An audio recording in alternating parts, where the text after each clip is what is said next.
2 armed sentries. Check out the perimeter. Perimeter is clear. We stay over there. The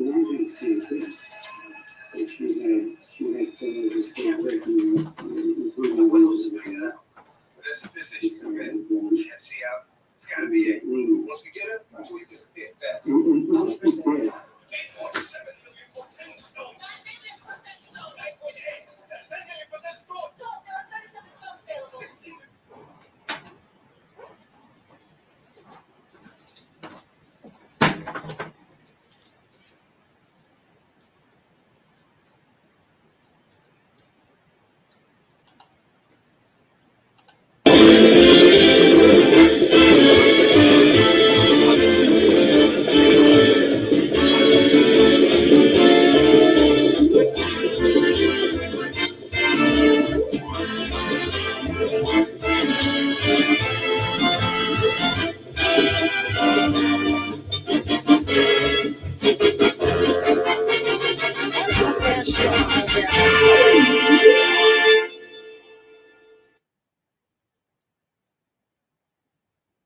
Would I shit on my own bathroom floor? Like,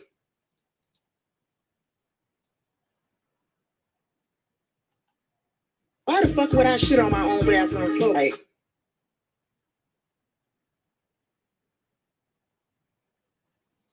why the fuck would I shit on my own bathroom floor? Like,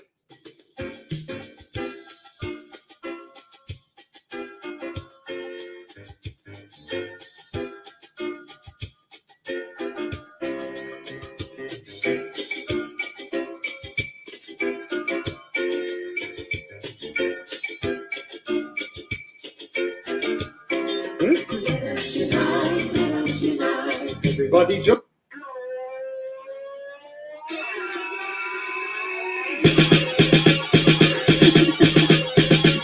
yeah. I need that. Oh, I need that.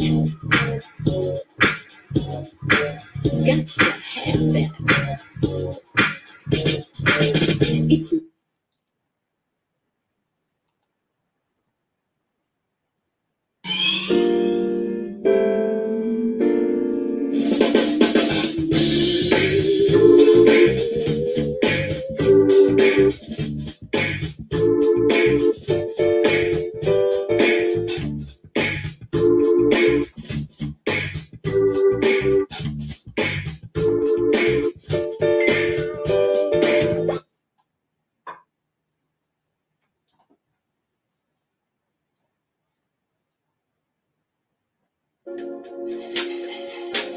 Everybody who is black and interested in black people, let us sit down and find out how we can get together in one direction against one enemy and accomplish this job overnight.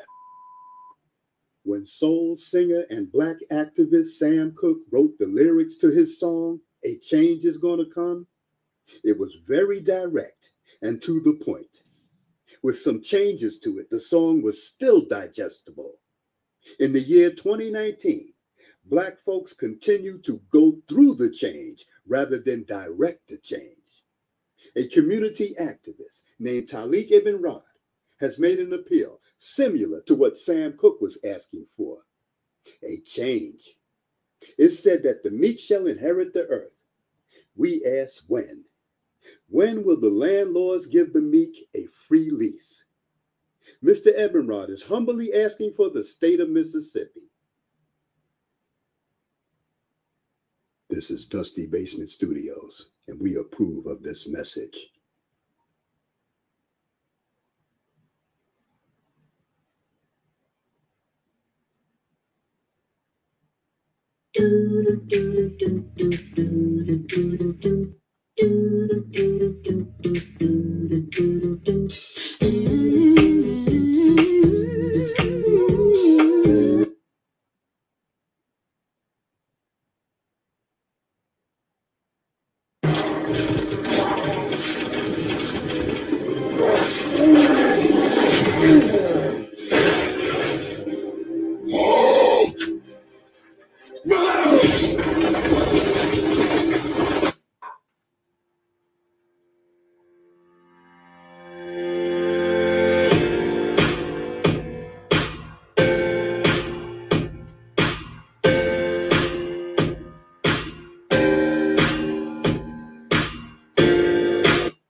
Brother,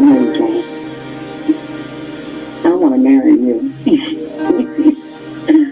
Yes, sir. I just had to call. If you're going to get this message, brother, to the month. But you're teaching, brother, for real. Teach hard. And I thank you for that. Peace.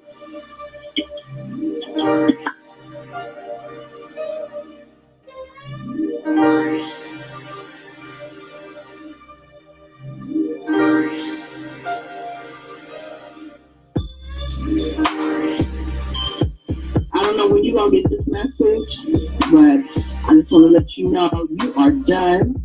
Your life has already been a mess, and it's going to get worse.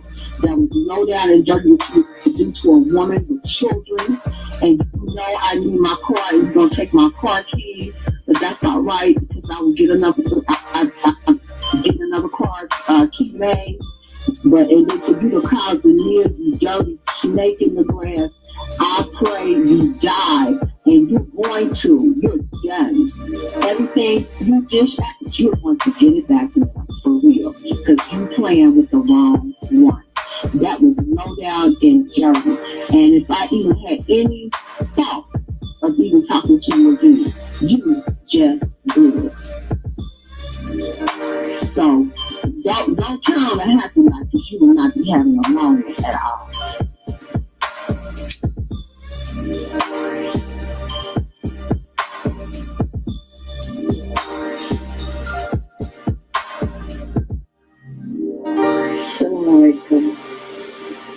I'm getting to go to sleep, but I had to finish up some things. But I was listening to a video, you know, and not looking like a fresh FYI. Looks I am, so I just wanted to kick you. Alright, I'll talk to you later. Assalamu alaikum.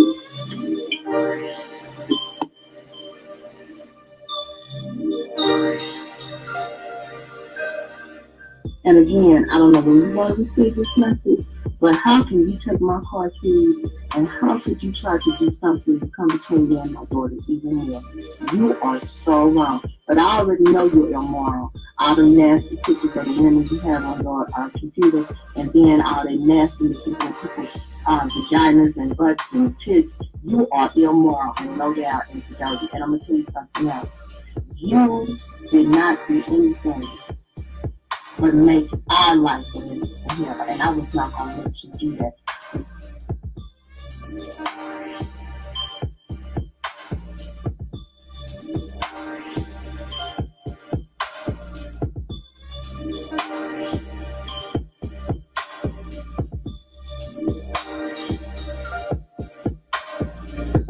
All right, brother, how you doing? I want to marry you. Yes, sir. I just had to call. If you're going to get this message, brother, to the month. But you're teaching, brother, for real. Teach hard. And I thank you for that. Peace.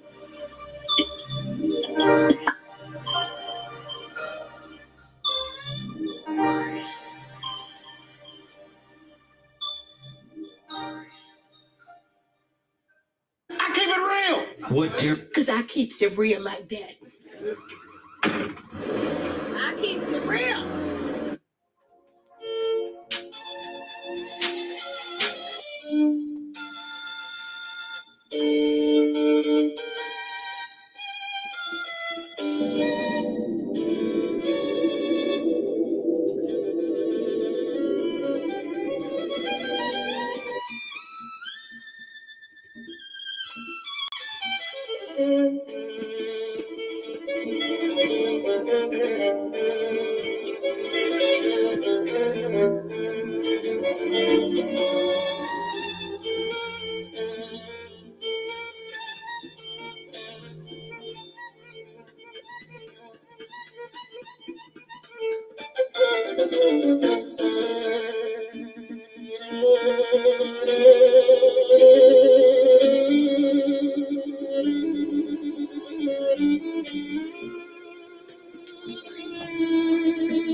out of this topic here is that getting pussy ain't it. Out of fact, it can kill you quicker than dope itself. And that's all you got to do is go around into these penitentiaries throughout America and go and visit a lot of them brothers on the yard, and they'll tell you a great percentage of them will tell you that's what they're in prison for, over pussy. If they ain't dead to the point where they can't talk about it, you see what I'm saying? So, I mean, this is just the reality.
The truth is that Hollywood's elite actors can get ripped while adding 12, 15, even 20 pounds of muscle in just a few weeks because they follow a long forgotten and suppressed by the fitness industry. Who blew us away with her great voice a few weeks ago, so we had to watch her performance again. It's Ellis from EnVogue with her hit song, Wherever You Are. My love, been such a long, long time. One day I always knew I'd hear from you again, but I'm sorry you're having such hard times. But you thought of me and you tell of me, so I say we are going, and I will come running, no matter how long or how hard it may be, wherever you are. Your love is to guide me. I'll be there wherever you need. Who thought it would ever come to this? One last letter, but no one last kiss. As the seasons go by, every day you're on my mind, baby. I long one day to be with you, so I say, oh yeah, I'll come running,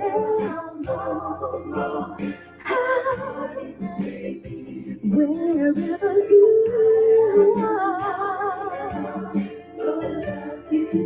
guide me. I promise I'll be there. You promised to me, I promise to you, the love for one another was true. But somewhere in time, we went on with our lives. Now we're all so far apart, too far to make a start, too long to make it end.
If you ever feel like this is it, like your life isn't going anywhere and all you want is to work on music every day, but instead you have to go to the soul-sucking job that you hate, stop what you're doing right now, watch this video.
you don't need me though. Check it out, check it out, check it out.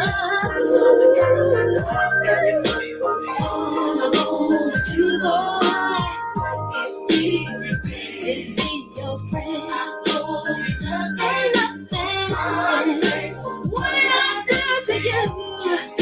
You keep on treating me this way. I owe you nothing. For God's sake, what did I do to you? What did I do to you?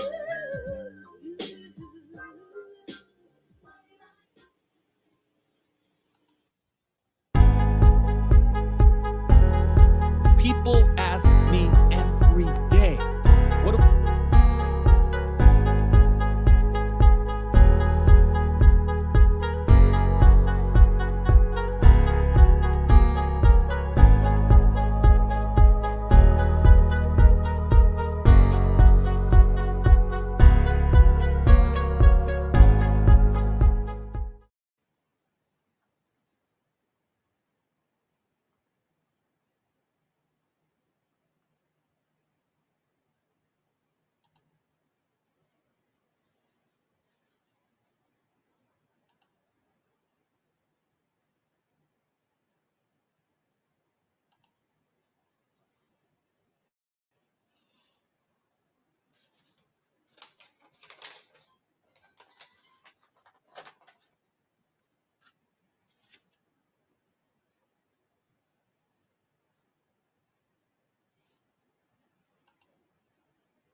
In the name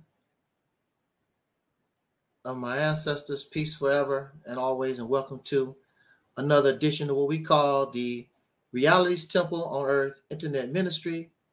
I am the gatekeeper or the host of this program, known here on social media. Wherever you may find me, I am known as the mighty. Angel Snub 7. I am your soul brother. Number one.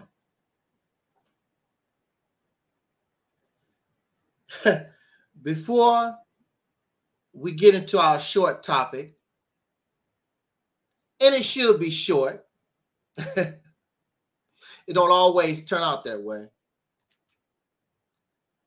I want to send a special shout out to the brothers who are DOR or Deacons of Reality Productions. I must say, your work and the quality of your work is incredible. You are definitely a very valuable piece of this machinery that we call the Reality's Temple on Earth Internet Ministry. That latest piece that you done with Aleeyah Pork Chop Muhammad, you look so handsome, brother. It's amazing how we become ugly when people get angry at us. If a person is beautiful, if I feel as though Terry Ellis is a beautiful woman, she's going to be a beautiful woman when I like her. She's going to be a beautiful woman when I don't like her. Because if she's beautiful, she's just beautiful. But when we get angry, it's amazing how we go from, you're very handsome, brother, I want to marry you. Then we don't want to get, when things don't go our way, then all of a sudden, the handsome, the person you want to marry, I never liked you like that anyway. it goes to show how childish we are, how immature we are in our mind. There's something that Dr. Francis Quest Welsing used to teach. And many of these blackity black, black of the black. How you doing, Angela? There's something that many of these blackity black, pro-black, blackity black folks,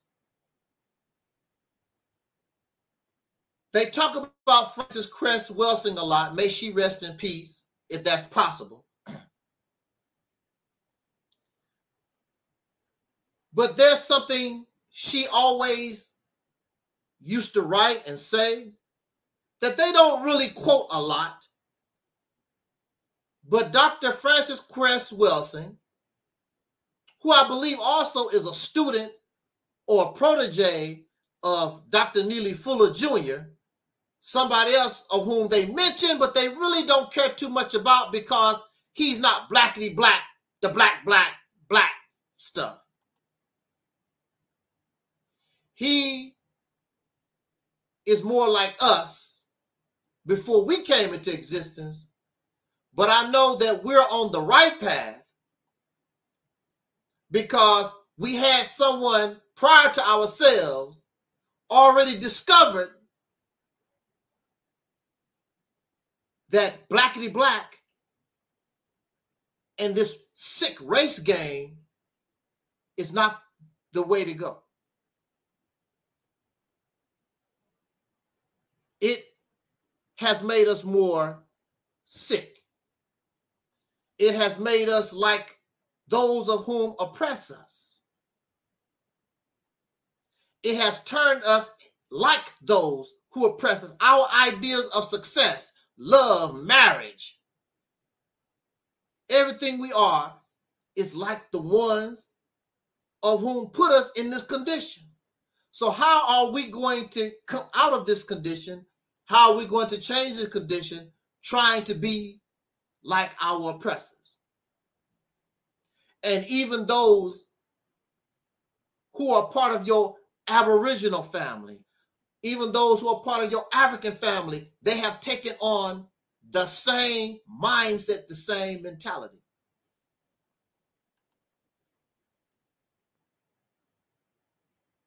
So how are we going to change this?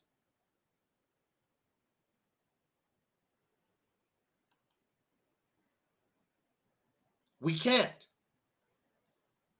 We have to become brand new. Religion says that we must be born again. Oh, that means you're starting from scratch. In religious teachings, it says that the God will create a new heaven and a new earth. And the former things shall pass away. That's your problem. You want to continue to hold on to the old things. You do not want to be born again except in a fantasy, fictional way. That's not going to happen. So we here, under the sound of my voice, we represent the rebirth. We represent the new heaven and the new earth, starting all over from scratch. The brand new, the unique. That's who we are. We are the baby coming from out of the womb. We are the new. And the new is not the old. If it was the old, it wouldn't be new. It defeats the purpose. So your mother, with all due respect, and your father, with all due respect, they are of the old, and they will pass away. opening up the door for the new, which is you and I, the new. But if we do exactly what they was doing, then we're not really the new. We're nothing but robots. We're nothing but some type of machine, some type of product on an assembly line. And this is what you see. Assembly line people. They all have to try to look like each other. They talk like each other. They walk alike. They talk alike. Blah, blah, blah. Remember that old song? They want to be like their prototype.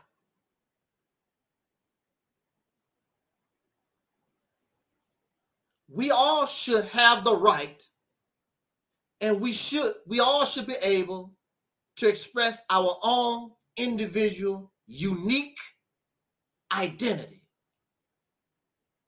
instead of trying to copy somebody.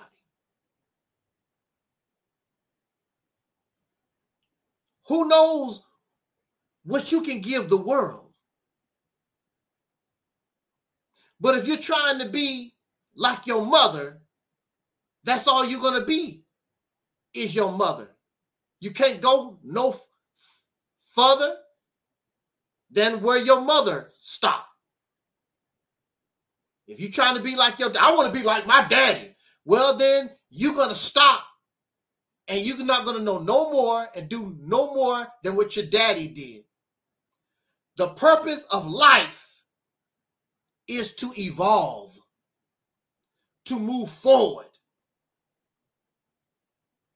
You cannot do that trying to be like something that should have died a long time ago. The purpose of death is to allow something new to come into existence. And it pushes the old because the old has served its time. Something about the old cannot keep up with the new. And we live on a planet that is ever evolving, ever changing. And any animal, any life form that cannot evolve, that cannot change, then it is subject to extinction. Who knows how many animals, how many plants have been here, never to be seen again, because they could not change. They could not change with the environment. They could not handle a certain situation. So you don't see the dodo bird. The dodo bird is extinct. And the passenger pigeon. And there are a lot of animals right now on the endangered species list because they have to eat a certain food. And if that food is removed, they can't change to something else. So when that food source is gone, they die when the food source dies. We want to be born again in the real sense. We want to be one of a kind. We don't want to be somebody already been here. And clearly, why would you want to be them? What makes them special? What have they done? We live in a world that is corrupt, polluted, diseased, warmongers, rapists, drug users, and that's what we're going to talk about today. Sex traffickers, molesters, and the list goes on and on. All this is being done on their watch, all over the earth, not just in America. Corruption can be found all over the world. And you have people wanting to fight and claim, I want to be part of that. That's my family. I want to be part of that. It almost reminds you of somebody who is actually proud and they want to be part of the Italian mafia, who has a reputation of drug trafficking, prostitution, murder, crime. I'm kin to the Italian mafia. Why you want to be kin to the Italian mafia? They're criminals. All over the earth, all these people who have been here for a while. See, they focus and see, even the Italian mafia, even criminals have a good reputation. Criminals give out turkeys on Thanksgiving. They give out Christmas presents. John Dillinger and some of those old gangsters in the early 1930s, they paid off mortgages so people wouldn't get thrown off their land. Criminals do good things too, but when it's all said and done, they still a criminal. Corruption is corruption. All these people around the earth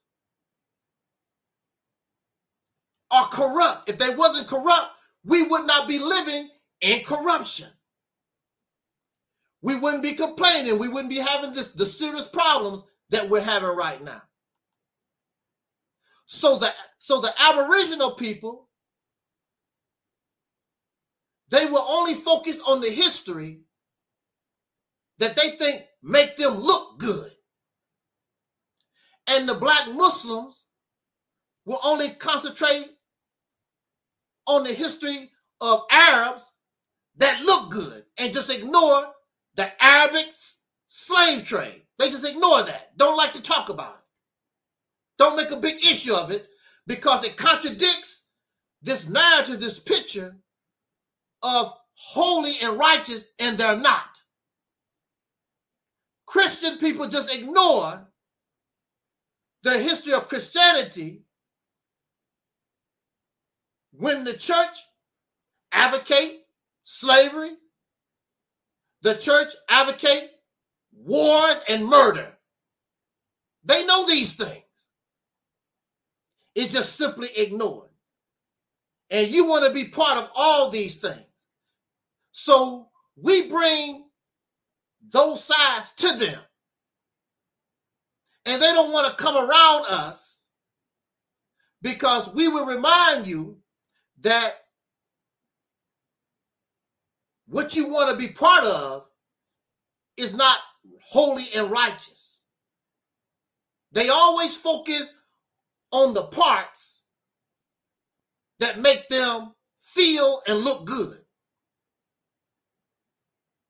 But the whole planet, whether you Asian, African, Asiatic, wherever you are, human beings, whatever tribe, whatever family that we come from on this planet, the current status is corruption.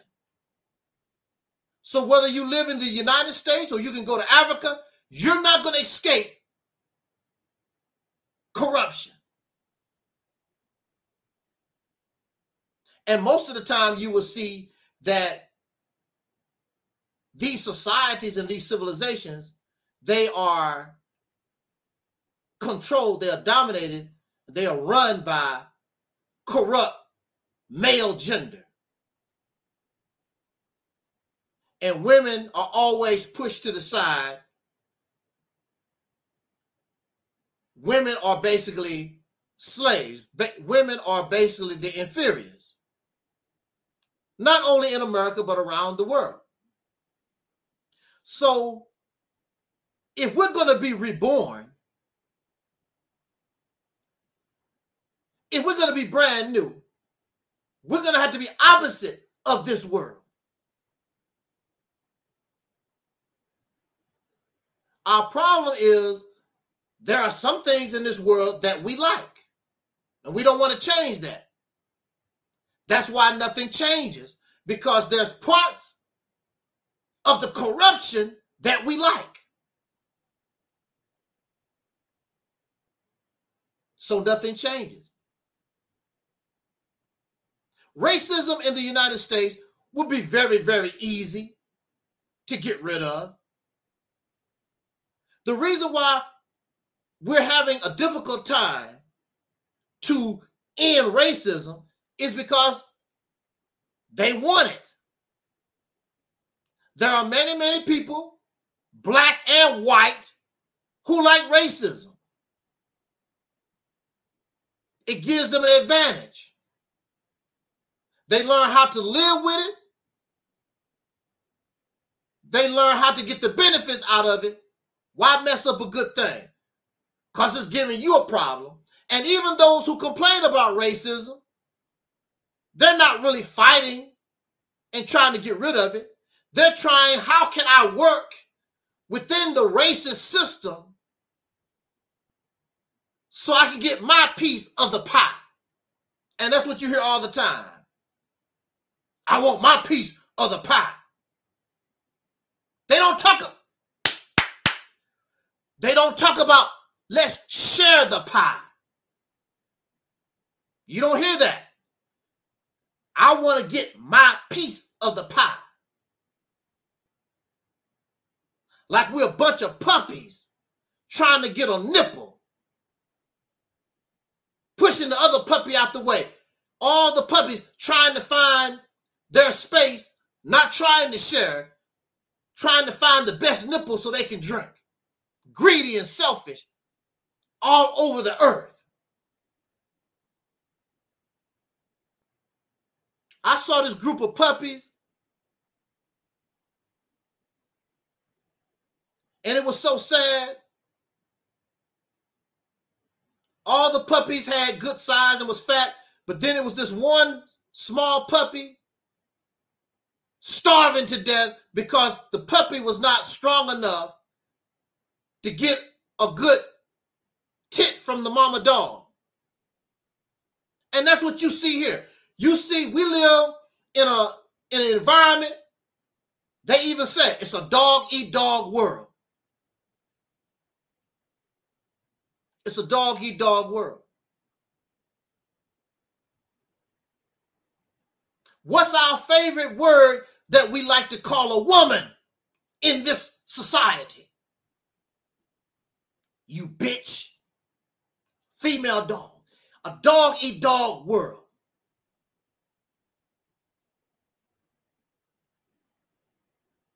Nobody cares about sharing what I can get. I want my piece of the pie. I got mine, you get yours. If you're not strong enough to get yours and you starve to death, I guess you're going to have to wait for the next stimulus check. I ain't going to give you nothing. Do you know there's enough millionaires and billionaires in the United States? If they just shared a little bit of their wealth, America would be all right. Nobody would be homeless. Nobody would be starving.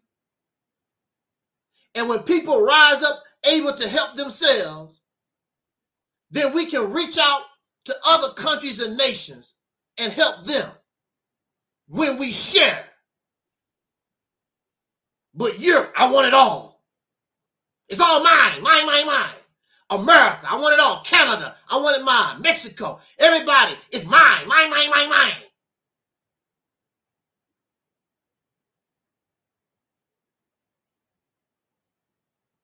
There's no reason for those people to walk all those miles or get in a plane or a boat, however they did, from the island of Haiti and run to the United States 20,000 strong.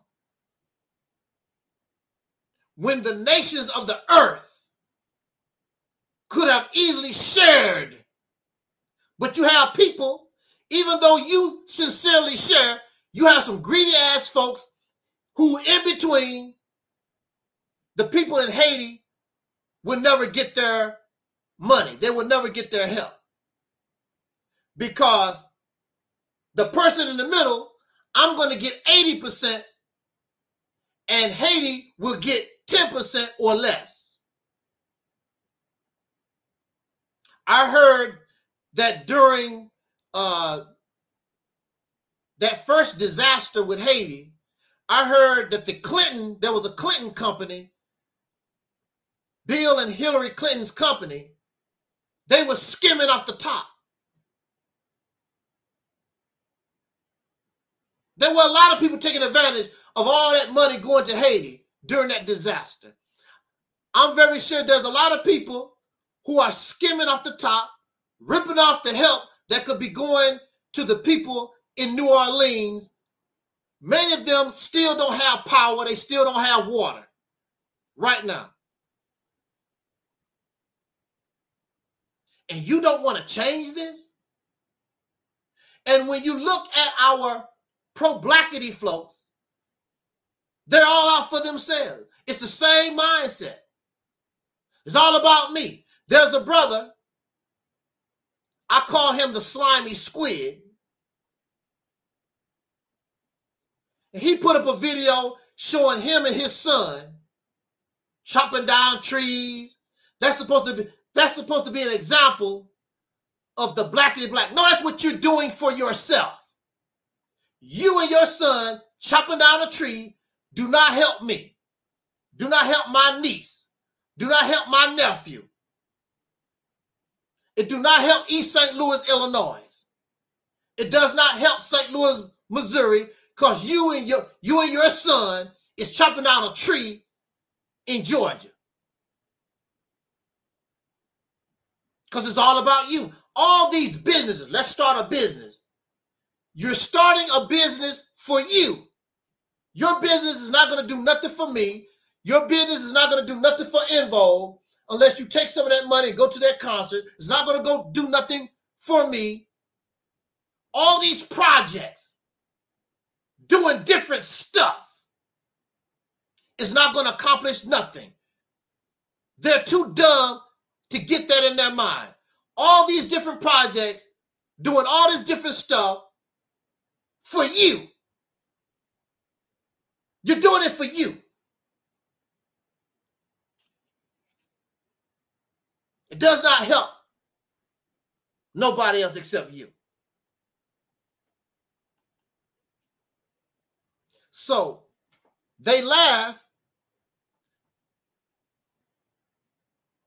at our Operation Exodus Mississippi campaign. But when you look at Operation Exodus Mississippi campaign, it is about the people. It is about what can you do in order to uplift the people, not you and your business, to support you and your hungry ass kids and your dog Scruffy. And that's what it's about. It's about the people. I put up a video. Brother Ben X is showing off his brand new Corvette. I don't know how much a Corvette costs. I would assume a Corvette is like 60, 70 grand, something like that now. I would think 60, 70,000. Brother Ben X is in an organization that has been around and doing work for 40 years. I was part of that organization for at least 9 years. This organization has not secured low-income housing for their own members. That's the least you can do. Look, you have to have food, clothing, and shelter. One of the things that attracted people to the old Nation of Islam was because they did buy and offered low-income housing. and they bought farmland, and they had clothing factories. That was one of the things that attracted the people to the Nation of Islam. Brother Ben X, buy a car, soon as you take it off the lot, it depreciates in value. The money you're spending, and all these brothers we're working with, but nobody, they're not working in unison. Brother Ben X is doing his thing. You have something like the Nation of Islam, and you have a lot of brothers and sisters doing their own thing. And you wonder why nothing can get accomplished. Brother Ben X is doing his thing. Brother Akbar is doing his thing. Everybody's doing their own separate thing, which is going to get you nothing. It does something for your pocket, so you can come on your YouTube channel with your Corvette and brag. Look what the teachers of Minister Farrakhan, you can get that without the teachers of Louis Farrakhan. All these things, you don't need God, you don't need Allah. It's people that do very well in business, that do very well on Wall Street, stockbrokers, buying crypto, whatever it is. They're doing very well. They don't believe in God. They don't believe in the devil. They don't believe, they just believe in money and getting their piece of the pie. I'm not going to share nothing with nobody. I got mine, you get yours, bitch.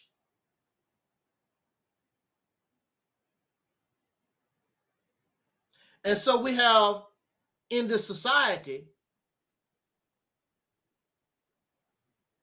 you have women struggling, trying to do the same thing. But since the woman is an inferior, usually you see the woman, she's at home, spitting out children like rabbits. And you got this guy, I make all the money. I'm the man, I'm in charge. And she's just a doofless in the background, spitting out all these babies. And pretty soon she starts drying up. And he starts looking at something better.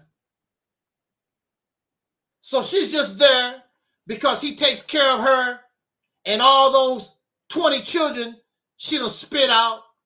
And he's able to roam the country. I don't understand why women, you're so caught up in the corruption, you can't see that this whole setup is bad for you too. And it don't make no difference where you go. All thing you have to do is do a Google search.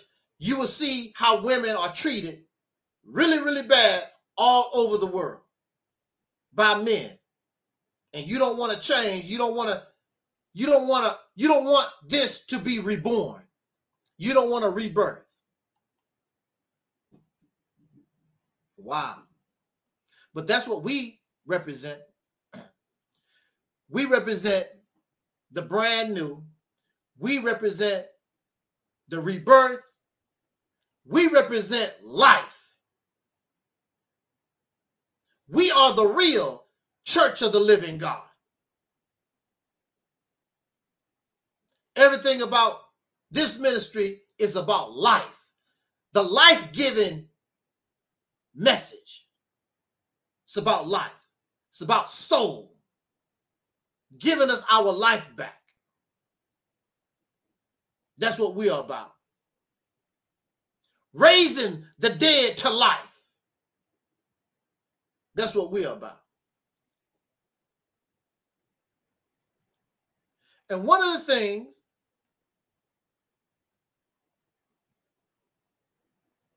that we must do in order to bring life to the dead, to raise the dead to life, is we must understand the obsession and the wanting of something we call drugs. Within the last few years, within the last few months, some of our greatest people, most famous people, have fallen victim to something called drugs. Just recently, the rapper, I was just watching his movie not too long ago.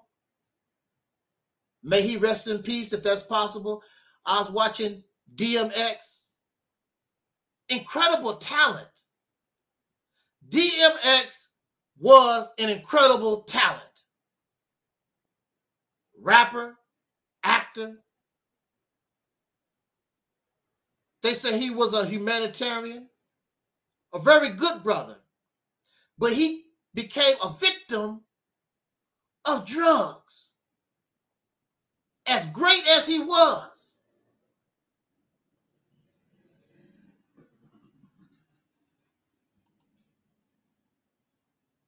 died from drugs. 2009, the king of pop, Michael Jackson, succumbed to drugs. The greatest entertainer, been all over the earth. White women in the audience throwing panties and falling out on the ground over this man. And he died from drugs. 2016,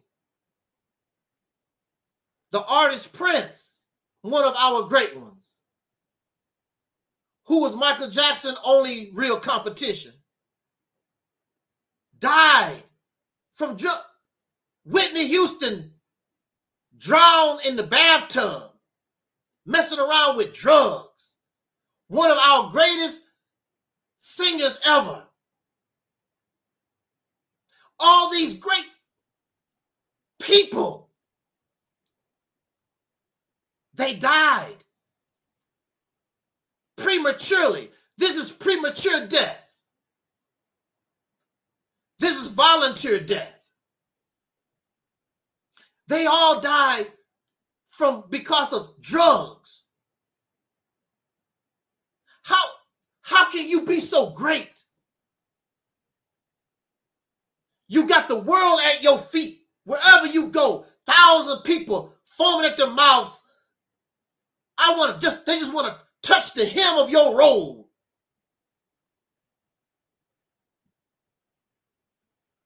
Next thing you know, you fall down dead from drugs. Wow. Absolutely. Things that make you say,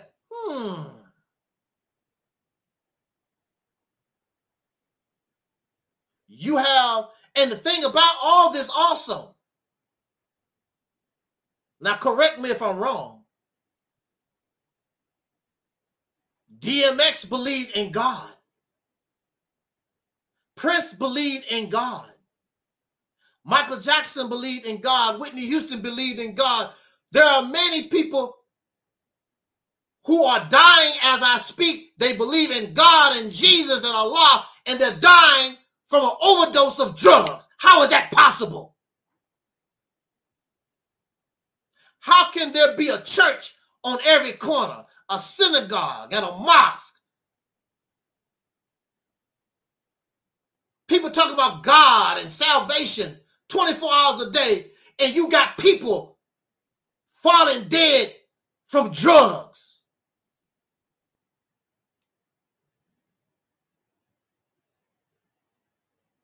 Why isn't your religion and spirituality working, stopping these people from dying from drug use? From drugs. What is drugs?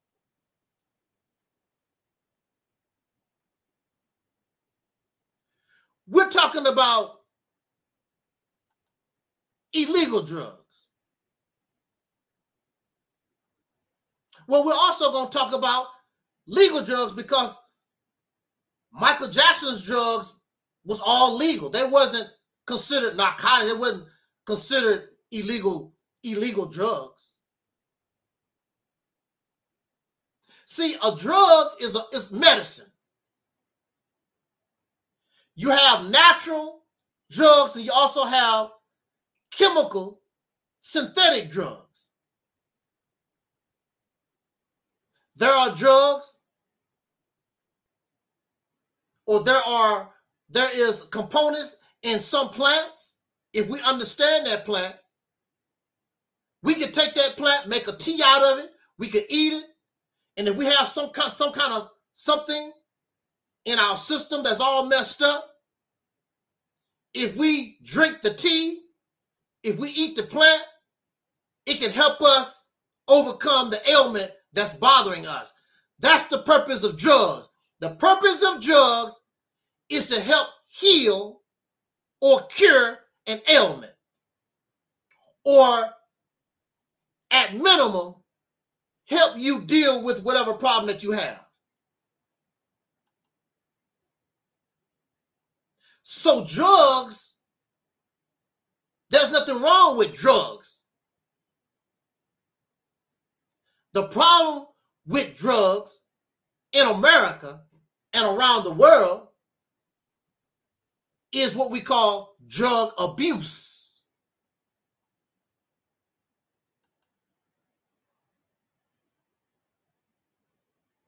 That's our problem. It's drug abuse. There was a time in this country where drugs was legal. Did you know that there was a time, and you can look it up, do the research, get the information like they always tell us. Drugs was legal in America. A lot of these different illegal drugs was legal for a long time in this country. You could buy cocaine, you could buy heroin from Sears and JCPenney catalogs. They would sell you the needles and everything you need to be a drug user. It was legal.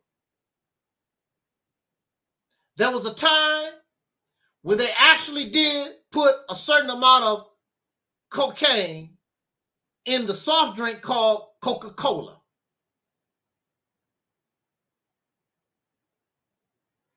So it was legal. Now, if we're using drugs to help a certain problem, an ailment, to try to make ourselves better, that's not the problem.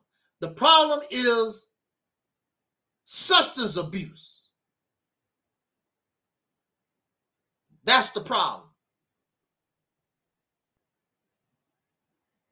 Did you know? Now, there's something that we may not even recognize as a drug, but it's considered a drug. Sugar. Sugar technically is classified, and even how it's produced is the way they manufacture sugar. Sugar is a drug, and there's a lot of people hooked on sugar.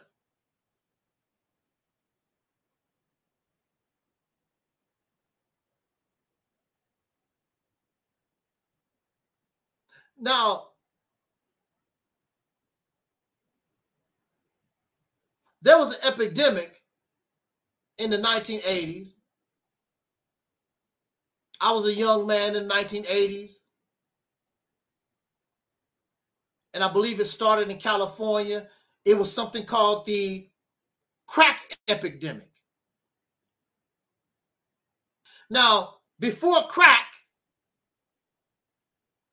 and we talk about crack, oh, look what the crack did.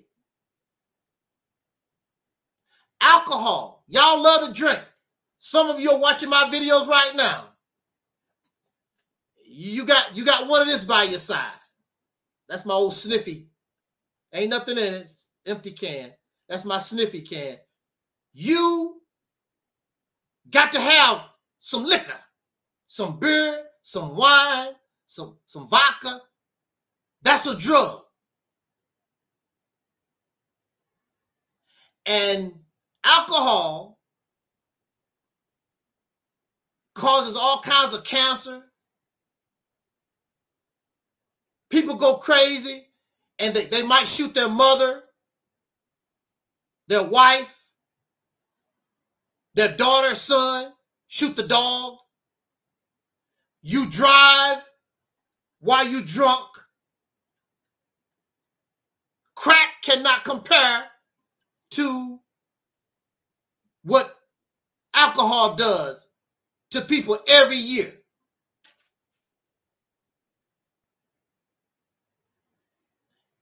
This is an acceptable drug, but it's dangerous.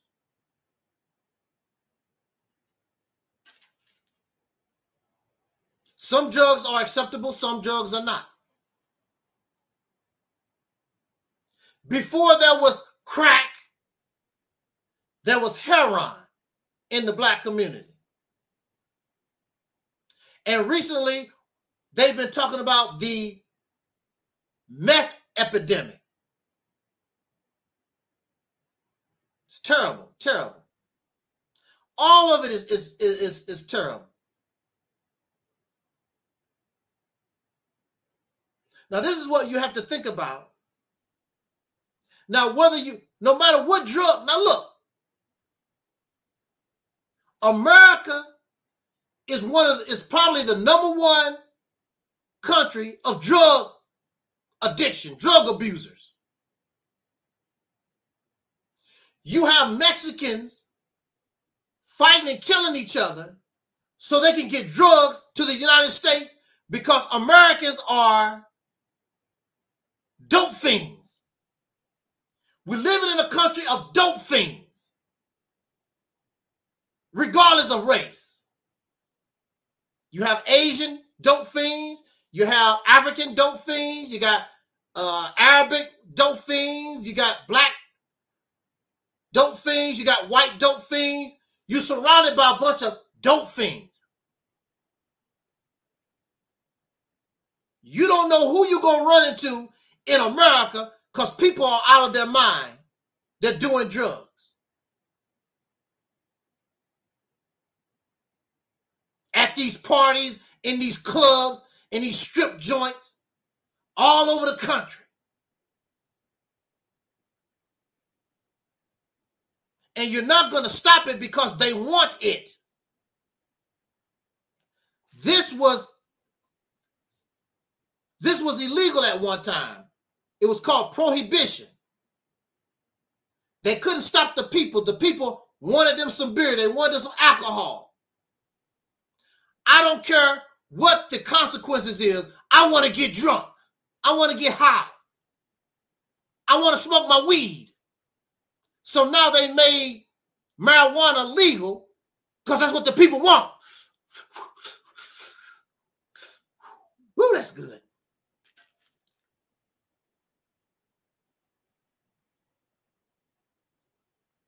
So we live in a substance abuse, dope fiend country. Rich people get high, poor people get high, the middle class get high, hidey-ho. All the people, dope fiends. Some people can handle their dope and their liquor a little bit. Then, of course, you have those who don't do so well, and they fall apart trying to use meth and alcohol and blah, blah, blah. I want us to consider this.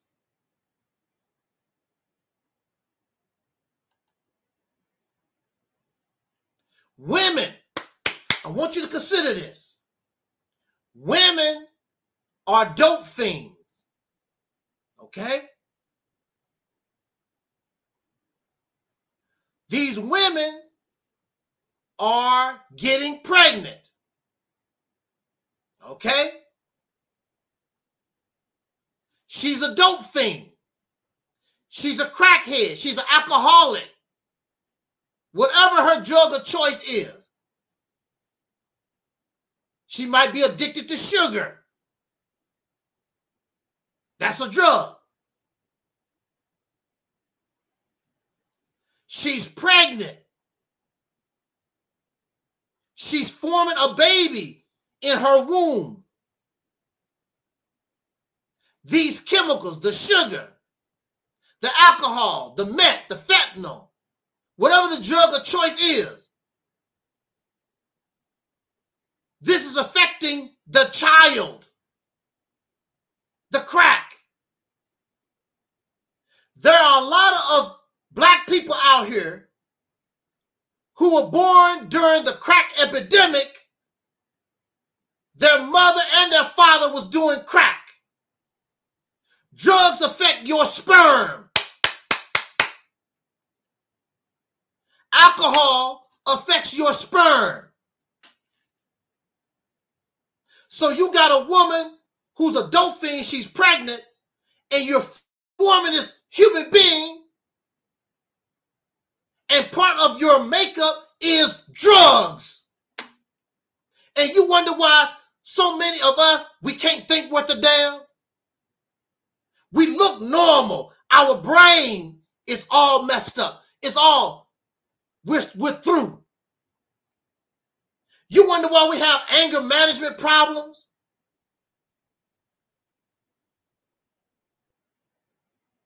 Remember, sugar is a drug. And the woman, she eats and consumes not only the drugs, but all kinds of different kinds of chemicals, artificial preservatives and colors and all kinds of crap. And you wonder why the human being, why we all messed up in this country? You wonder why, brothers and sisters, Reality's Temple, you wonder why we are surrounded by so many people that cannot think. They can't properly function. They can't handle life. They can't handle reality. Because from their very makeup, they came from a place, we all come from a place of destruction.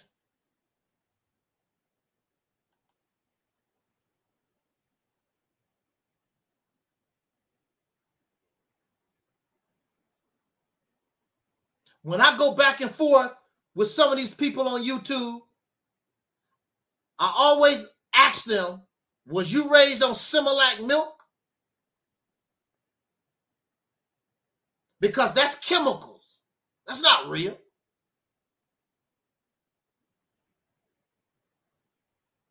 What kind of drugs did your mother and father use?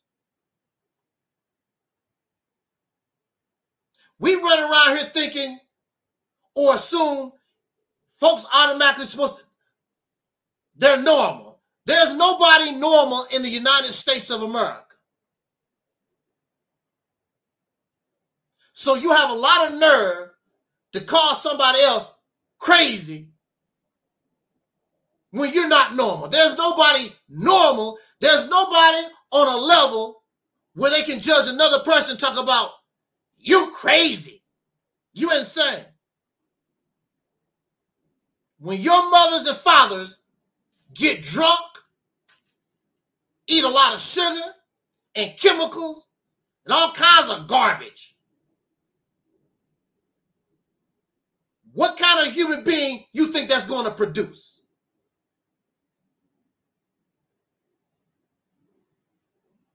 You're looking at it. We live in a society and a civilization. You got to watch your back. A bunch of predators. And you have people out of their mind because their mind was not put together correctly in the womb, in their mother's womb. They wasn't put together correctly. Brain has not formed properly. And that's why it's easy for them to get caught up in religion and spirituality and all these different things that make a zombie out of you. Because they don't have no brain. They need somebody to think for them. What do I do now, Mr. Farrakhan? What do I do now, Marcus Garvey? I know you dead, Marcus Garvey. I still want to follow you. Malcolm, what you gonna do for me, Malcolm X? I hope Malcolm X come back. Cause we don't have no brain.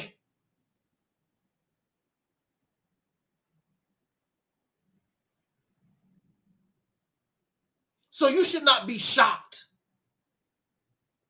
about all the people we would call idiots and stupid, because that's the norm. Whether they rich, middle class, or poor, they all get drunk. They all eat a lot of sugar.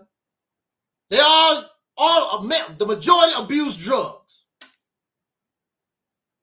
So you should not be shocked. From the President of the United States all the way down to the homeless person, even the homeless person don't have no money, out there homeless, running around trying to get some kind of drugs and alcohol. It's a damn shame.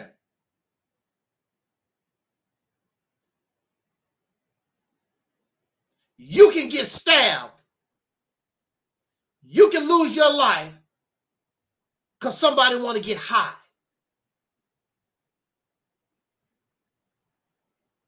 We live in a dope fiend society. And so we have the blackity black folks. They want to build their own nation.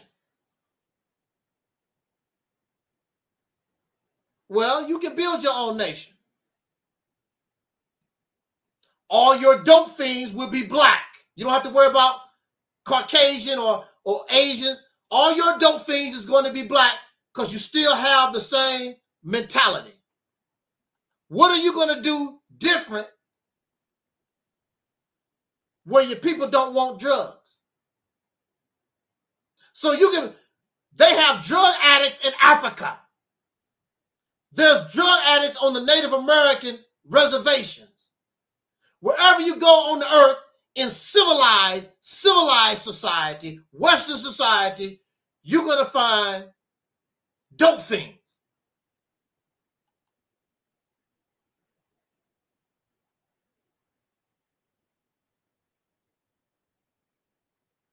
What is the number one reason?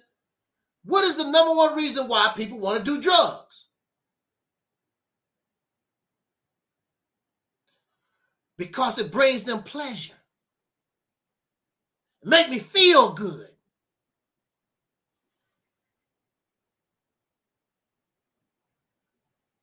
That's why. Why are all these people, why do you want to feel good? Well, I'm poor. I can't get decent employment. When I'm doing my meth, I feel good. It takes me away. When I'm getting drunk, I'm not thinking about my job I got to go to tomorrow. It's all about pleasure, feeling good, because we live these horrible lives. Because we live in a society, and even the rich people, they doing the same thing. Why are you getting drunk, Jay-Z? Why are you getting drunk, Beyonce? For the same reason. I want to feel good. Here you are, Jay-Z and Beyonce. You one of the richest couples on the planet. Why? You would think the fact that you're Beyonce and Jay-Z, you think that would make you happy. It's not making them happy. So they turn to drugs and alcohol and sex, and you oversex yourself, looking for pleasure. I want to feel good. So if you build an all-black nation and the people living miserable lives, they're going to turn to drugs and alcohol. This is why you have to be reborn. This is why there must be a rebirth.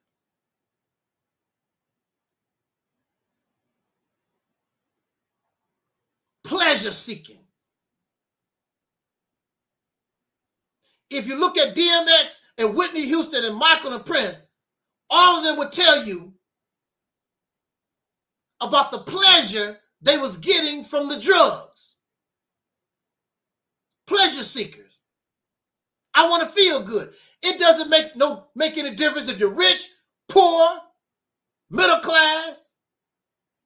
You can read, you can't read. It don't make any difference. When you college educated, you got all these college educated people that need to get drunk.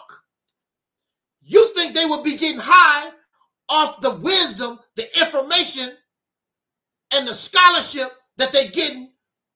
You think that would be enough, but it's not. You have people,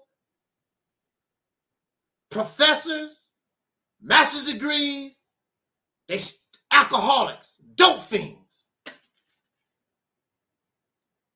You got people in church that still need crack and meth and beer and vodka and wine.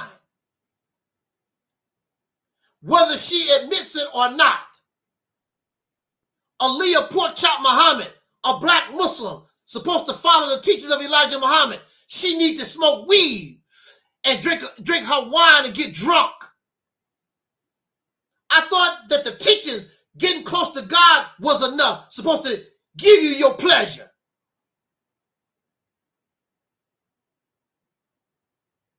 You got pastors and preachers that need to get drunk and high. Senators and teachers. Dope fiend. Dope fiend country we live in.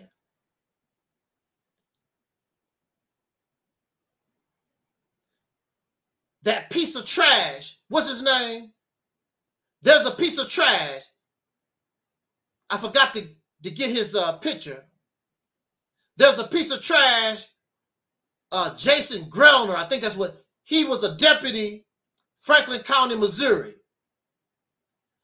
After he framed me and railroaded me, he went out into the county to bust up all these meth labs. And the thing about meth is so powerful, this creep, he was around the fumes and the chemicals. It broke him down. I think he's in a wheelchair. He's all messed up. Not from, well, he probably was doing some kind of drug, but just the fact that he was in the environment of these meth labs broke his skin. I mean, I started to look up, I forgot to look up that picture so I could show what he looked like. He's all messed up. And he's not actually doing the meth. He's breaking up the meth labs. And you know, you could do a Google search and see how horrible that meth is, some wild stuff. But the people are wanting it. The white people, and I'm very sure there's some black folks that's doing meth too. But when we talk about meth, you see a white face, Caucasian face. When you talk about crack, we always see a black person's face.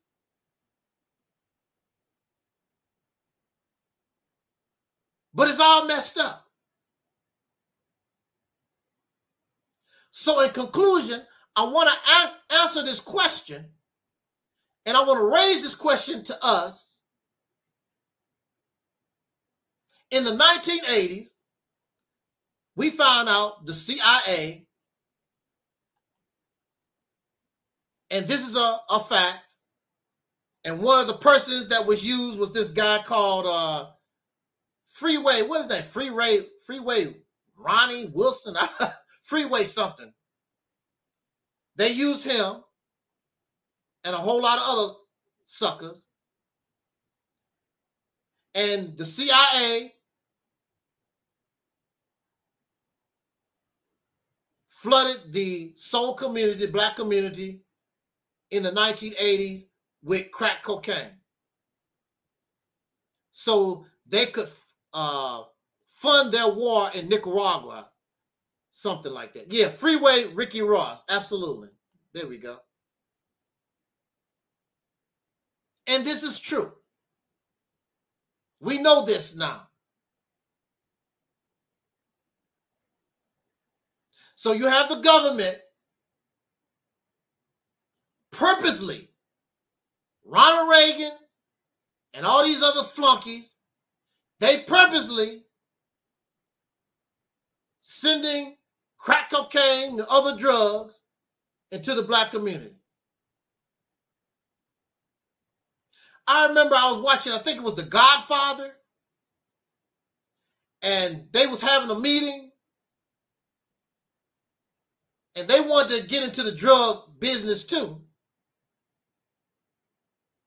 And they targeted the black community. They said, who gives a damn? They ain't nothing but a bunch of savages. They ain't a bunch of lowlifes. Who gives a damn? So the black community or the soul community is a target for people who want to run drugs. So you have a lot of drugs in Mexico waiting to get across the border to go into the black community, sell you crack, heroin, or whatever it is. We know these Negroes want some drugs.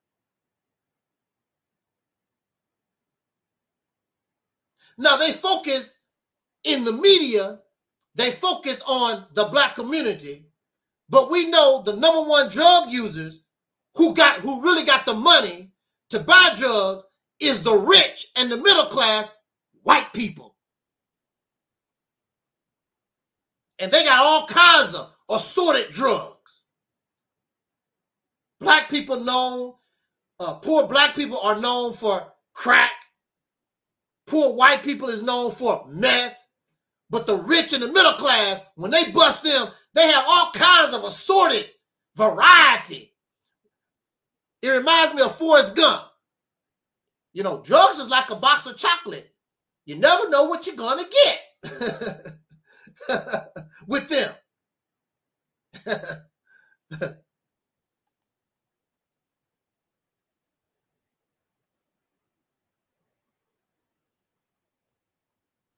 Okay, so I don't want to talk about them. That's their problem. I want to talk about us, soul brothers and sisters in this country. I want to talk to the blackity black and the aboriginal power and the Hebrew Israelite. I want to talk to the African Americaners. I want to talk to us.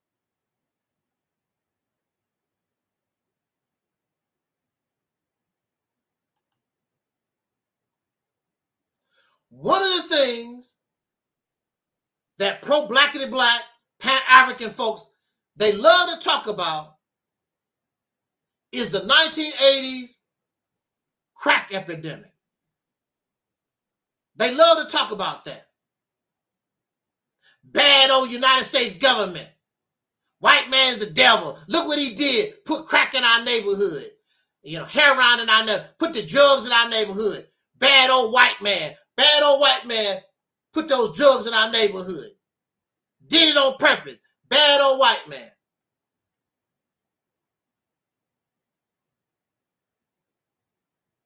I have a question.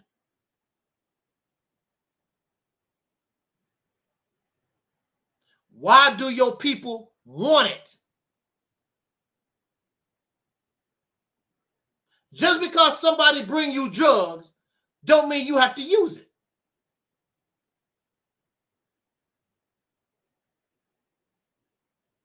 I never use crack. I don't use meth. I don't be drinking on this.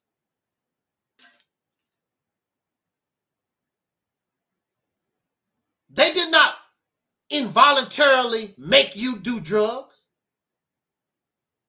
The people wanted the drugs, willing to die and sacrifice to get the drugs. Whether it was heroin or cocaine or crack, the people wanted the drugs, including the nicotine. Some of y'all smoke cigarettes. Nicotine is a drug. All kinds of drugs. Why do y'all want the drugs? You want the drugs because smoking cigarettes make you feel good. Drinking beer make you feel good. Crack cocaine make you feel good. Meth make you feel good. The drugs give you pleasure. The drugs make you feel good. That's why they do it. The people suffer from low self-esteem. The people living in horrid conditions. Light bill, gas bill, rent. I'm not making enough money. All these children. Give me some beer. Give me some alcohol. Give me some liquor. Give me some weed. I got to get away from this. Too much going on.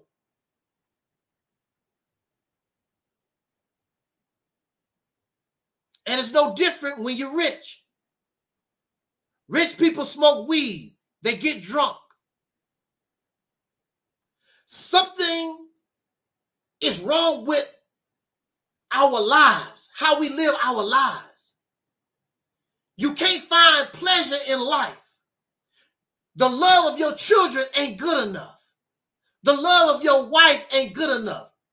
Your car and your house ain't good enough. You still got to turn to drugs and alcohol and liquor.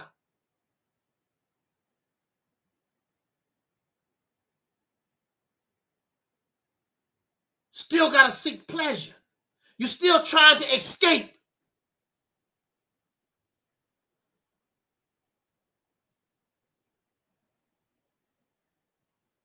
Stop making an excuse for the people.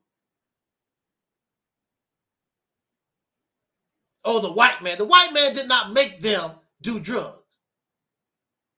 You're smoking and drinking.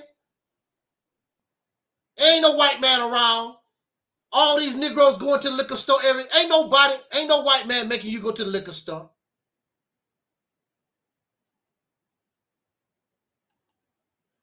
Ain't no white man making you smoke weed. You're doing it on your own. Why?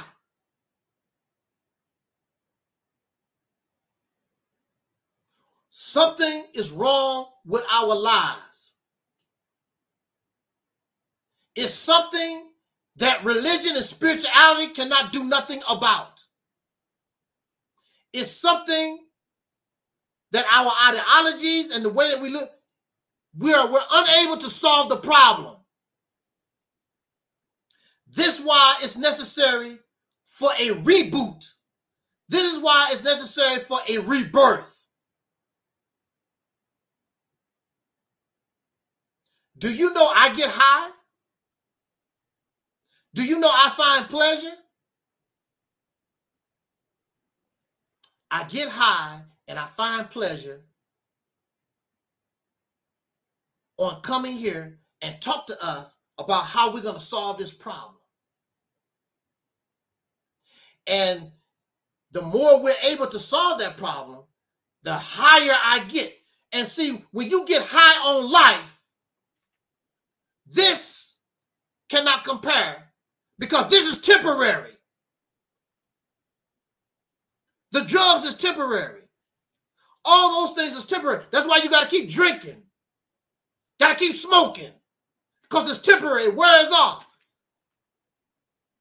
You're not connected to life itself. Something has destroyed your soul. So the purpose of the Realist Temple on earth is to bring us to the point so that we can get our life back, get our soul back. So we're surrounded by all these soulless people who need to get drunk. Either they use drugs or they need something that act like a drug. Religion act like a drug. Spirituality act like a drug. Something to bring you pleasure. Something to take you out of the reality of your life.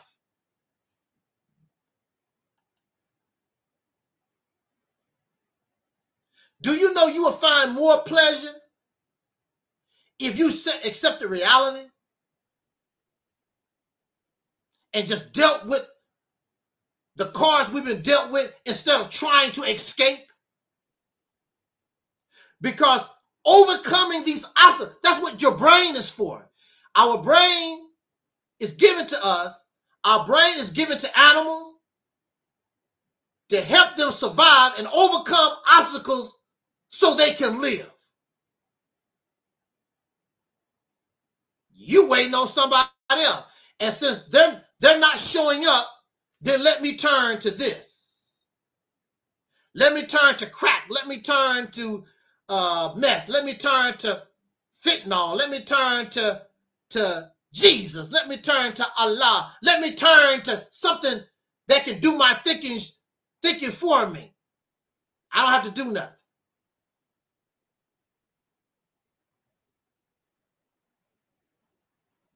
So we have millions and billions of people on this planet that don't know how to use their brain. Wow. You're not full functioning human beings. If we were full functioning human beings, there would be no need, we have no need for drugs and alcohol or religion or spirituality or any of these things that we cling on to because we think we need them. What you need is an emotional connection to another human being, because if you can't solve it, then that human being who is looking out for your best interest as you're looking out for their best interest, instead of, I'm trying to get my piece of the pie. Well, you got your piece of the pie and you still a dope fiend. You got your piece of the pie and you're still depressed and you're schizophrenic and you're manic depressive. You got your piece of the pie. DMX got his piece of the pie. He's dead. Michael Jackson got his piece of the pie. He dead. Whitney got her piece of the pie. She's dead. Prince got his piece of the pie. They're all gone.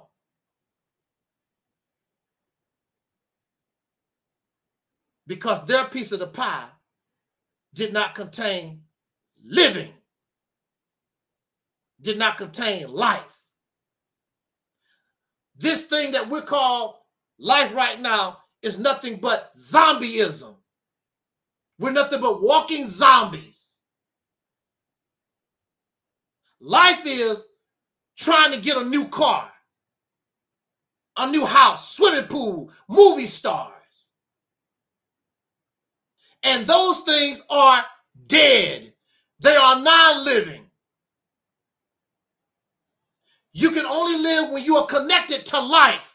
You cannot live connected to that which has no life. I love my computer. Your computer is a machine that has no life. I love my car. Your car has no life. I love this beer. It's not alive. And you turn your nose up to life. The little dog that's in the street trying to get a bone. The homeless person. You turn your nose up. I got mine, get yours. Why are you homeless? This is America. Everybody got their opportunity in America. Everybody would have that opportunity if we would share. But you don't, you're greedy. And then you die prematurely from disease. You die prematurely from killing yourself. So what's the sense of having an all-African nation, an all-black nation, an all-black community, when the people still lust for drugs and alcohol and liquor? Pleasure seekers. Your nation is not going to be no different than anybody else. Dope fiends, drug abusers, sex traffickers, sex molesters, child abusers, and the list goes on. Your nation ain't gonna be no different, except all your dope fiends and all your domestic abusers is gonna be black. This is why we say, and there must be a rebirth, a brand new. You keep copying these people that already exist, and all thing you're going to do is get what they got. And, well, we're living in the consequences of their actions and their behaviors. So we are how Jesus expressed in the scriptures. We are in this world, but not of this world. And that's why people don't flock here. That's why people don't want to listen to what we have to say, because they are in that world. But then they have the nerve to complain. That's what you want. That's what you want. That's what you get. You want murder. You want rape. You want theft. You want lies. You want slander. Well, there you go. What the hell are you complaining about? If you wanted something different, you wouldn't have a problem with Angel Snuffing Up 7. You would not have a problem with what we call the Reality's Temple on earth. You would have a problem with the concept of soul power, because soul power is nothing but bringing us back to life. The real church of the living God. Didn't God give you a brain?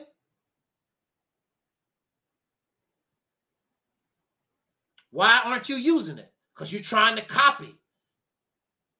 Trying to copy the pastor. You're trying to copy the Bible and the Quran.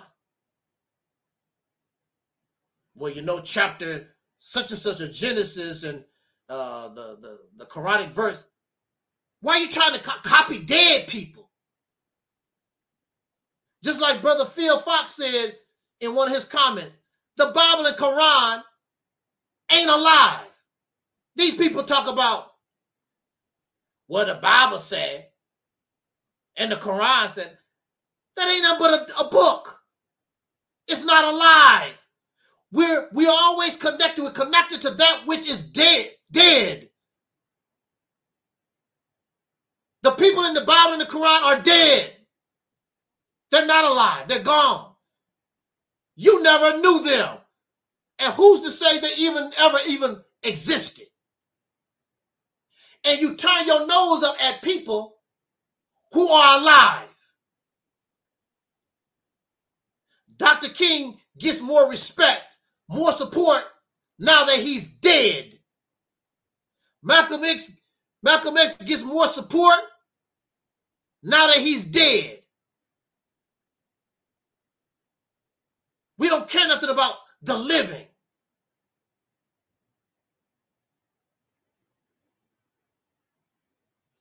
I said to you,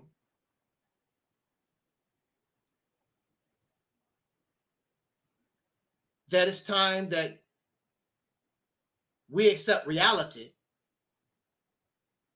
because if we don't accept reality as it is and understand the situation that we're in, the human being, regardless of your race, and the white man can think he's better than the black man, and the black people can think that they're better than the white man and whatever. Y'all can keep doing that dumbass stuff if you want.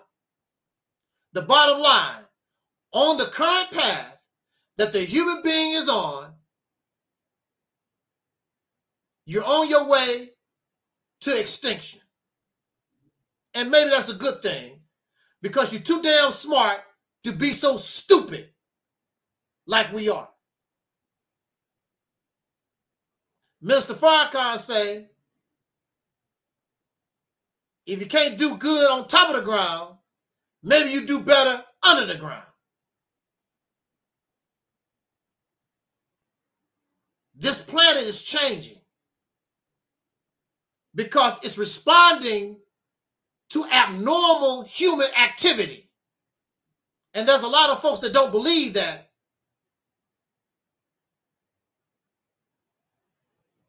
There's an old scientific rule, what they call it, for every action, there's an equal and opposite reaction. I think that's basic science. For every action, there's an equal and opposite reaction. if that's true, and it is, how much smoke can you keep putting into the air of this atmosphere? You think this planet cannot handle? Yeah, Newton's law, right. See, our people are pretty smart.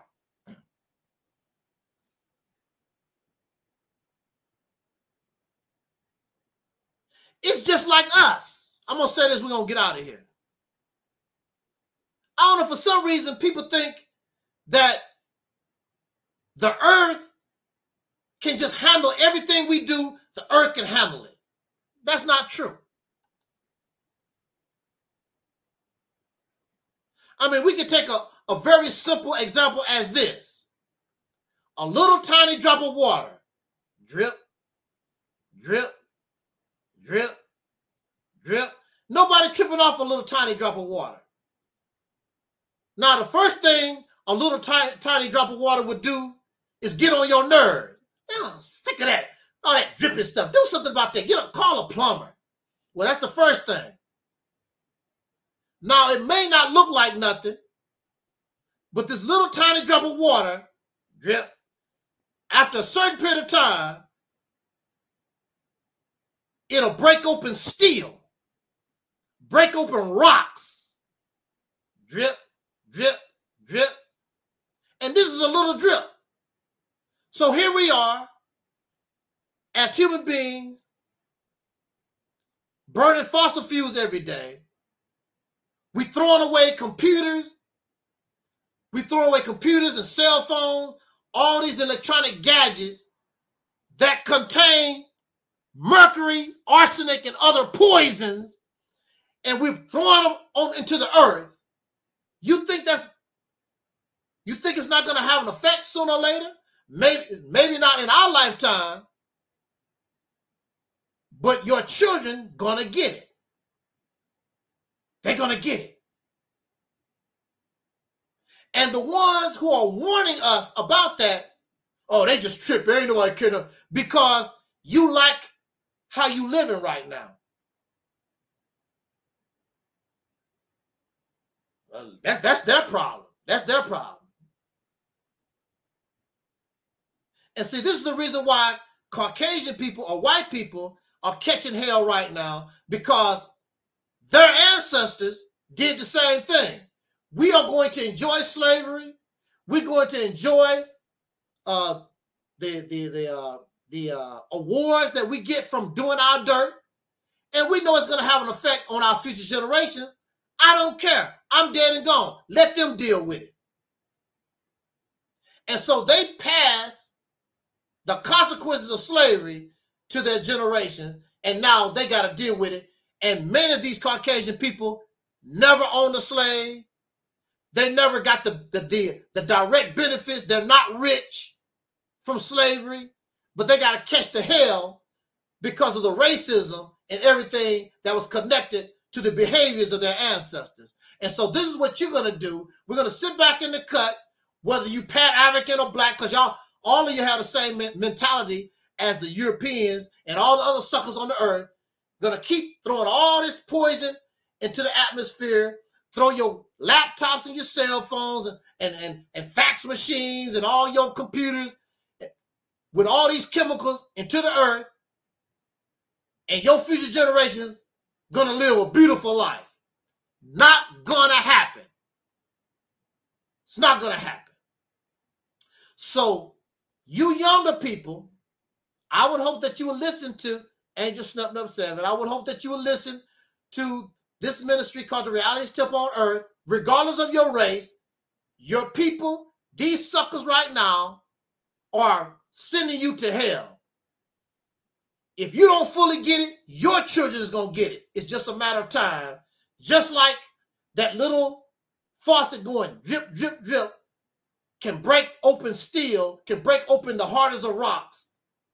You're going to get it.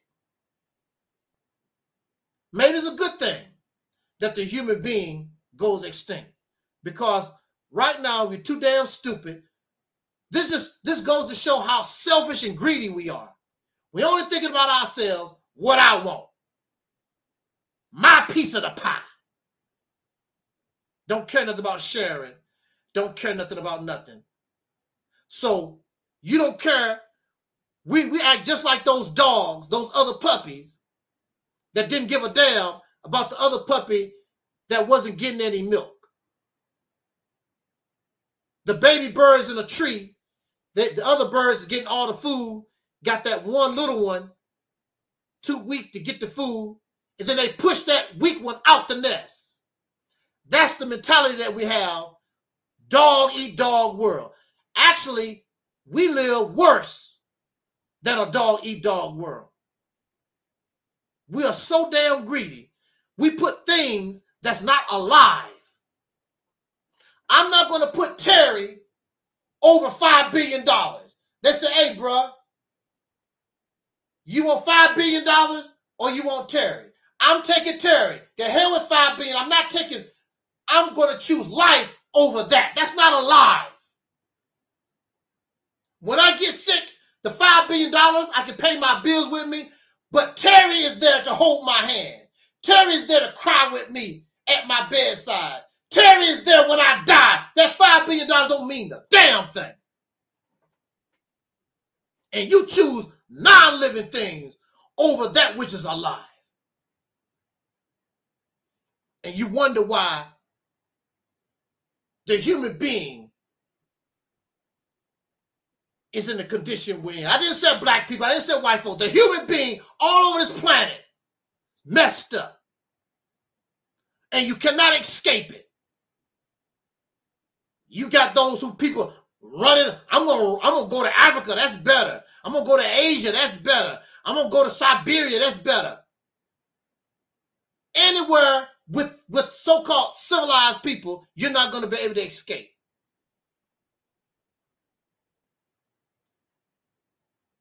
Your running is all a facade. It's a fallacy. It's not gonna. It's just pleasure. More pleasure for you to trip off of. So when we talk about drugs, the thing that we have to think about is, why do they want the drugs? Yes, the white man brought the drugs into the black community. Yes. Why did the people want? And you still want it. Whether it's crack or alcohol or weed, y'all want drugs. Why? Because you're not connected to life.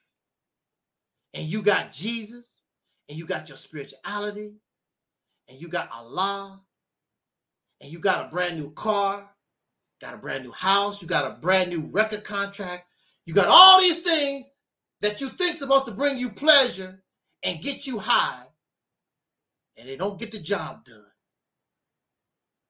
You still seek a temporary fix. You still need to get that high.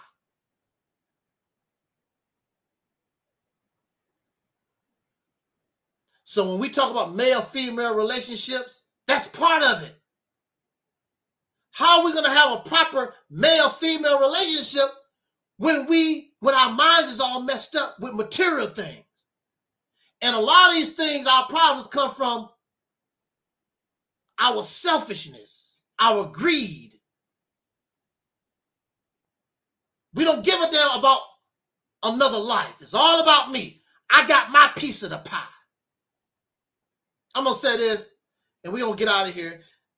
Just like sometimes you might hear in the bedroom, some people I heard, I got mine. Well, baby, I got mine. Yeah, but I didn't get mine. I don't know what to tell you. I don't know what to tell you. I got mine. Selfish. We don't care about others. There's enough wealth, the billionaires and the millionaires in this country, if they would share,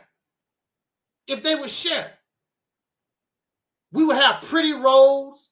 Everybody would be living in beautiful houses. We're not expecting everybody to live in mansions and all this kind of stuff, but we would have safe bridges and beautiful houses, nice yards, and decent food, and greedy. I got my piece of the pie. So when you die, you bitch, with all your money,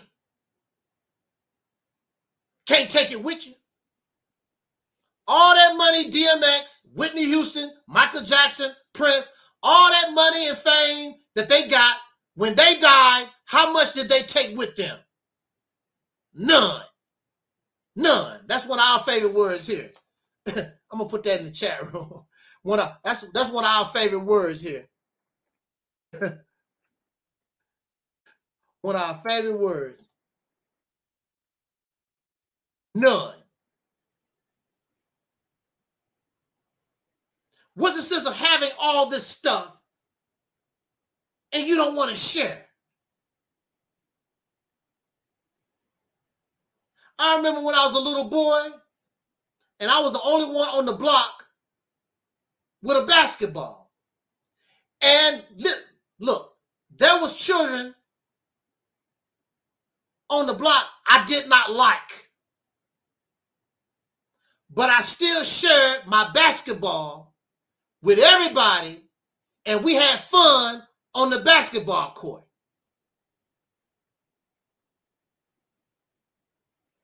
We act like children.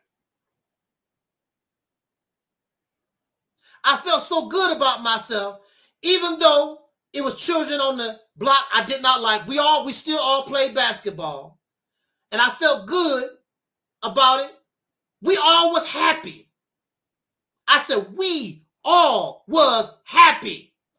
Not just me with the basketball. All the children who wanted to play basketball on the block, we all was happy. Because I shared. Even with the children I really didn't like.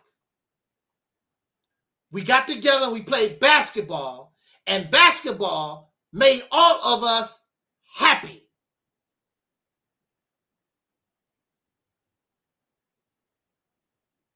But if I had that my piece of the pie attitude, there wasn't even gonna be anybody really to play. Because if I just hog my ball to myself and the few guys that I knew, we didn't have no competition. There was nobody else really to play. We had to involve everybody to have a good game. To have a good game. We're supposed to be adults. And you don't know no better than this. Greedy ass folks.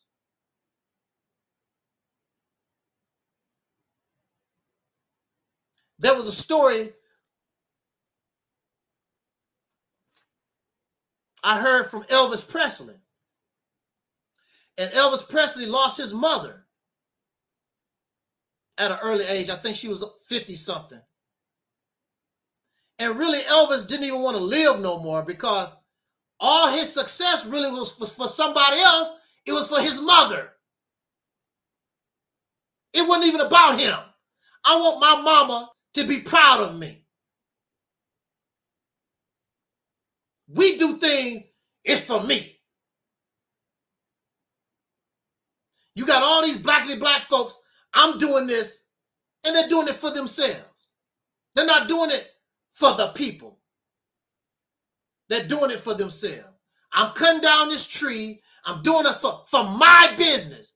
He did not say for our business. I'm doing this for the people, our business. No, he's doing it for his family. We got to come out of this individual crap. This is the purpose of family. This is the purpose of community, to help us live better. This is the purpose of nation, to help us live better. Because we bring in all these resources, we bring in all our talents together so that we can live and survive better. But we've developed a few jokers, greedy ass, selfish jokers. It's about me, mine. It's mine. all about me. Because I want to be better. I'm a millionaire. I'm better than you.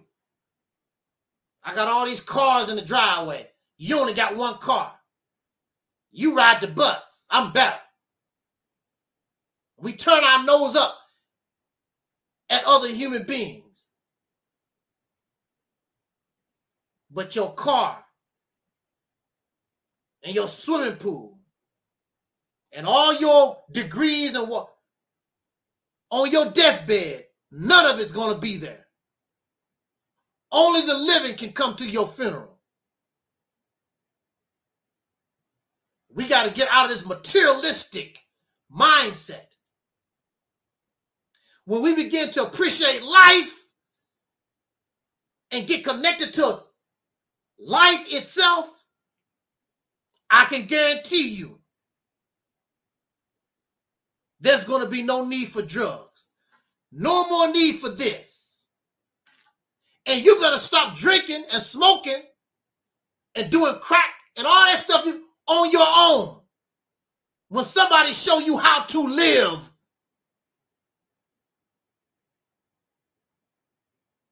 you don't know how to live.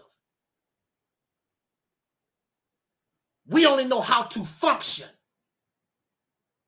We only know how to be programmed by somebody. And that is not going to be tolerated here. You're going to learn, and we're going to learn how to live. Ain't nobody going to program nobody to do a damn thing here. Critical thinking is here. We use logic and being rational and analyze and use common sense here. Not going to be programmed.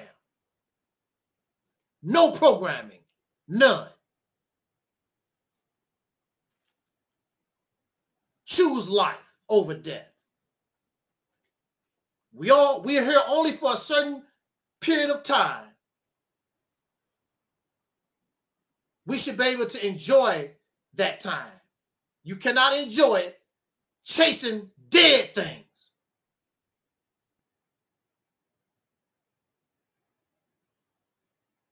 You can only grow and develop when you connect yourself to that which is alive. So on that note, we're going to get out of here. Again, I thank the deacons for their wonderful work producing these funny quality videos. I want to thank the deacons of reality. And let me see. Let me put that. If you have not subscribed to the deacons channel, make sure you do that. I put the link in the description box. The link should also be in the description box here. I mean, in the chat room also. Let's do that. Also, if you want to check out my autobiography, that's on Amazon. Let me go up here, way up the top where the deacons already put all that good stuff in there. I don't have to redo all of that. Make sure you subscribe to the Deacons channel.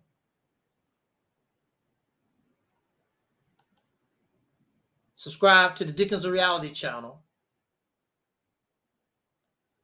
It's right here in the chat room. Also, it should be in the description box of this video.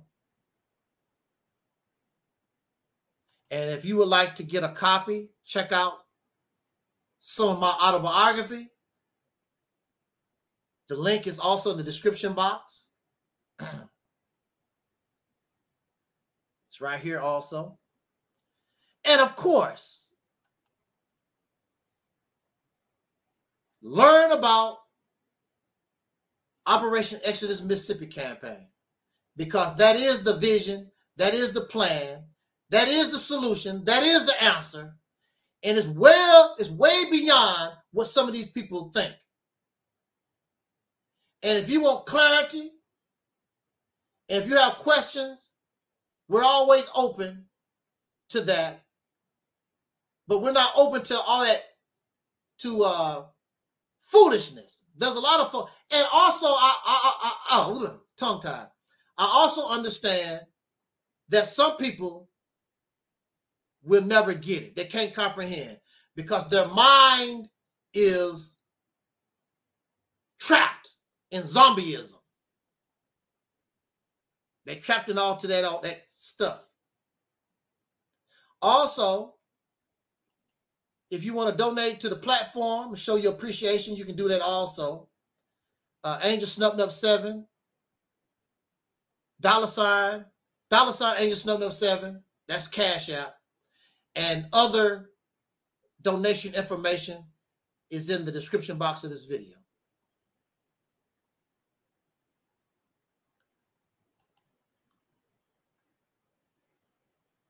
With that said, I thank you so much for joining me this afternoon. I really appreciate it. I always schedule these talks, and I'll be feeling good about it. I should go ahead and do the talk when I feel like it. But I really didn't feel like doing this talk, but I had it scheduled, and I know a lot of you want to hear your brother come and talk to us live. So I like, well, once I get to talking, I'll get it together. So we're here, and we done this, and whenever I have an opportunity and have something to bring to us, I'm going to come and talk with us because tomorrow is never promised. Do not put off tomorrow what you can do today because you might not see tomorrow. So I'm going to, even if I don't feel like it, I'm going to talk, get off my chest. So when I'm gone, you will have this. And I hope that many of you are saving these videos. I hope many of you are sharing these videos. I hope some of you have embraced what we have here. And we have become brother and sister in the ideology and the thinking process. So with or without me, I want you to be able to carry on, because if we don't do this, we're done. I'm telling you. If we don't do Operation Exodus Mississippi, if we don't become brand new, if we don't embrace our own uniqueness, if we don't understand and grasp the concept of life, we're done. I already know that. We're done. And I appreciate you too, Deacon Twin and the deacons and Phil Fox and Sister Ann, and haven't seen Sister Ann in a little while. Might have to give her a call. I hope she's all right. Razzie and Z-Man and Brother Talib. Believe me, all of you are most appreciated. I thank you so much. I just did and finished a marathon of the deacons' video,